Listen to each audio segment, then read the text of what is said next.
क्या human being world के सारे एरियाज़ में जा सकता है? अगर आपको लगता है कि हाँ, तो ये आप गलत समझ रहे हो। ऐसा नहीं है। एरिया 51 नाम तो आपने सुना ही होगा, लेकिन अफ़सोस आप यहाँ पे जा नहीं सकते। तो चलिए आज की इस वीडियो में हम लोग देखेंगे कि ऐसा क्यों है कि हम लोग एरिया 51 में नहीं जा सकते। तो चलिए वीडियो को स्टार्ट करते हैं, पर उससे पहले हमारे चैनल अतुल एडू को जरूर सब्सक्राइब कर लें। इसमें आपको एजुकेशन से रिलेटेड और फैक्ट से रिलेटेड सारे वीडियोज़ मिलते रहेंगे। एक ऐसा एरिया जिसका नाम एरिया 51 है, जानते हैं आप उसका ओरिजिनल नाम क्या है?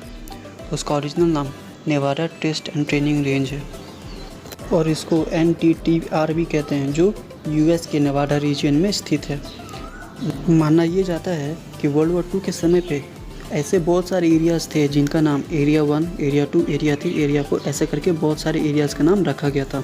और इन सब जगहों पे सिर्फ न्यूक्लियर बॉम्ब टेस्टिंग किया जाता था और एरिया 51 भी उस समय इसी काम में आता था।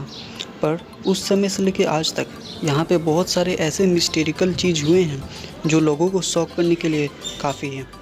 और ऐसा सिर्फ उसी एरिया 51 में ही हुआ है, बाकी दूसरे एरियाज़ में ऐसा कोई भी मिस्टेरिकल चीज़ नहीं हुआ था। और यहाँ पे काम करने वाले एक वर्कर ने भी कहा था कि ये जगह ऐसा है जहाँ पे एलियंस और उनके एयरक्राफ्ट का स्टडी के लिए यूज़ किया जाता है। यहाँ पे एक सिंगल ड्रोन तक को अलाउ नहीं है। नॉर्मल पीपल तो दूर दूर तक नज़र नहीं आते और किसी को भी पिक्स लेने का अलाउ नहीं है। कोई भी पिक्चर नहीं ले सकता, जा नहीं सकता, यहाँ तक कि एरोप्लेन, हेलीकॉप्टर कुछ भी उससे ऊपर से भी क्रॉस नहीं कर सकता है। यहाँ पे आर्मी के प्लेन्स तक को अलाउ नहीं है कि ऊपर से क्रॉस करे। सैटेलाइट को अलाउ नहीं है कि वो पिक्चर्स ले। तो आप सोच सकते हो कि वो कितना प्राइवेट एरिया है जहाँ पे किसी को भी जाने का अलाउ ही नहीं है।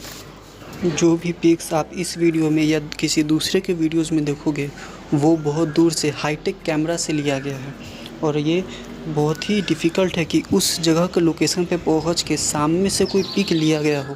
पर जब भी इसके बारे में क्वेश्चन किया गया कि वो क्या है, कैसा एरिया है, वहाँ पे क्या होता है, तो वहाँ के गवर्नमेंट ने कहा है वो एक ऐसा एरिया है जहाँ पे वेपन्स और प्लेन्स का टेस्टिंग किया जाता है। पर अगर सिर्फ इतना सा ही बात है तो लोगों को क्यों जाना मना है, बाकी दूसरी जगह पे तो नहीं है, फिर वहाँ पे ऐसा क्या है?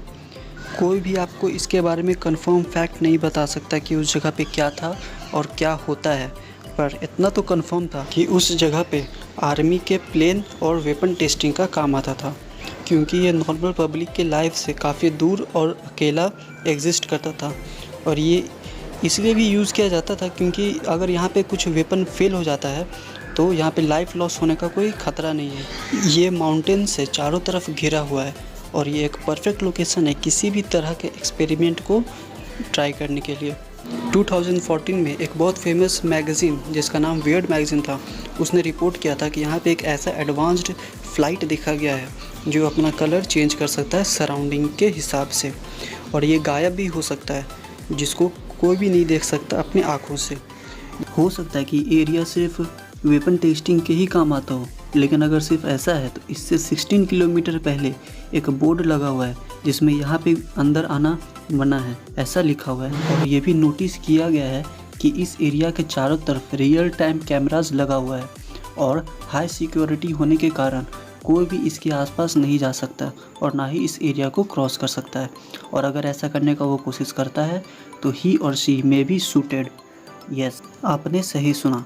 और एक चीज़ और है कि ये एरिया ये चारों तरफ मैग्नेटिक सेंसर लगे हुए हैं जिसके द्वारा अगर कोई भी ट्रांसपोर्ट या प्लेन इसको क्रॉस करने का कोशिश करेगा तो उसका स्पीड के साथ ये सारा इन्फॉर्मेशन वहाँ की सिक्योरिटी टीम को फॉरवर्ड कर दिया जाएगा। और इस पे अगर कोई एक्सप्लेनेशन मांगता है तो सिर्फ इतना ही कहता है कि वो वेपन टेस्टिंग एरिया है।